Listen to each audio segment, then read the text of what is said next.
বাথরুমে ঢুকে বলেও 4টি ভুল করবেন না। যদি আপনি এই 4টি ভুল করেন তবে আপনার জীবনও চলে যেতে পারে। আল্লাহ তাআলা মানব জাতিকে সৃষ্টি করার 2000 বছর পূর্বে জিন জাতিকে সৃষ্টি করেছিলেন। জিনেদের মধ্যে 2টি দল রয়েছে, একটি হলো ইমানদার জিন, আরেকটি হলো কাফির জিন। ইমানদার জিনেরা থাকে পবিত্র জায়গায়, মসজিদ মাদ্রাসায়, আর কাফির জিনেরা থাকে অপবিত্র জায়গায়, বাথরুমে। তাই বাথরুমে ঢুকে 3টি ভুল করবেন না।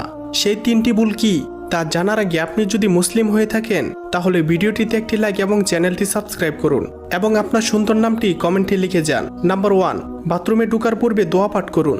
দোয়া না পারলে বিসমিল্লাহ পাঠ করুন এবং বাম পা দিয়ে বাথরুমে প্রবেশ করুন। নাম্বার 2, বাথরুমে গিয়ে আয়না দেখবেন না। নাম্বার 3, ভুলেও বাথরুমে উলঙ্গ হয়ে গোসল করবেন না। এটি করতে নবীজি স্বয়ং নিষেধ করেছেন। উলঙ্গ হয়ে গোসল করলে কাফের জিনেরা আপনার উপর আক্রমণ করতে পারে। নাম্বার 4, বাথরুমে ঢুকে সূরা বা দোয়া কালাম পাঠ করবেন না। এটি একটি মারাত্মক গুনাহ।